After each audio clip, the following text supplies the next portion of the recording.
Sir, আমার একটা মারাত্মক প্রবলেম আছে। আমি না ভোক্যাবুলারি মনে রাখতে পারি না। সো এই প্রশ্নের আনসারটা আজকের ভিডিওতে আমি করব। সেটা হলো, আপনি যখন একটা ওয়ার্ড শিখবেন, ওই ওয়ার্ডটা দিয়ে আপনার জীবনের রিলেটেড যে মানুষগুলো আছে অথবা যে বস্তুগুলো আসে তাদের উপরে প্রয়োগ করবেন। দেখবেন আপনি ওয়ার্ডটা কখনো ভুলবেন না। যেমন আমি আজকে যে ওয়ার্ডটা শেখাবো, আপনি এটা জীবনেও কোনোদিন ভুলবেন না। দেখেন, যেমন ইনক্রেডিবল। ইনক্রেডিবল মানে হলো অবিশ্বাস্য। এটা ভালো ক্ষেত্রে হতে পারে, খারাপ ক্ষেত্রে হতে পারে। তো আপনি যদি বলেন ইনক্রেডিবল, এই ওয়ার্ডটা আমার এই বই থেকে আপনাকে করাচ্ছি। ইনক্রেডিবল। সো এই ইনক্রেডিবল ওয়ার্ডটার মানে হলো অবিশ্বাস্য। যেমন আপনি যদি মনে হয় আমার বাবা একজন অবিশ্বাস্য একজন ভালো মানুষ, তাহলে my father is an incredible person. My father is an incredible person. যদি আপনার আমার ভিডিও দেখে মনে হয় আমি একদম অবিশ্বাস্য স্টাইলে ভিডিওগুলো বানাই, তাহলে বলতে পারেন ইয়োর ভিডিও ইজ ইনক্রেডিবল। আজকে থেকে বলবেন ইয়োর ভিডিও ইজ ইনক্রেডিবল।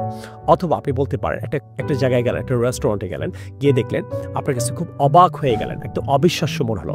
সেই ক্ষেত্রে আপনি বলতে পারেন দিস রেস্টুরেন্ট ইজ ইনক্রেডিবল, অবিশ্বাস্য। যদি আপনার বেস্ট ফ্রেন্ডকে আপনার ইনক্রেডিবল মনে হয়, দেখেন কাকে কাকে অবিশ্বাস্য মনে হয়, কোন কোন জায়গাকে। আপনি যদি এভাবে ওয়ার্ডটাকে ইমোশনালভাবে, লজিক্যালভাবে, প্র্যাকটিক্যালভাবে যদি ইউজ করেন, আপনি জীবনেও এই ওয়ার্ডগুলো ভুলবেন না। আমি শিওর আজকের ওয়ার্ড আপনি কখনো ভুলতে পারবেন না। সো এই দুইটা বইয়ের উপরে ইউটিউবে প্রায় 54 লাখ ছেলে মেয়ে ক্লাস করছে। আপনি কেন করবেন না? ফ্রি 200টা ক্লাস পাচ্ছেন। এখনই বইটা অর্ডার করে আপনি ঘরে বসে ইংরেজি শিখতে পারবেন একদম ফ্রি। এবং ওয়ার্ডটা আপনি যদি এই ধরনের আরও অনেক ওয়ার্ড শিখতে চান, তাহলে আমার এই বইটা থেকে পেজ নাম্বার 153 থেকে শুরু করে আপনি অনেক ওয়ার্ড এখানে শিখতে পাচ্ছেন। অনেক ওয়ার্ড আপনাকে একদম সুন্দর করে আপনি ওয়ার্ডগুলো শেষ করতে পারবেন।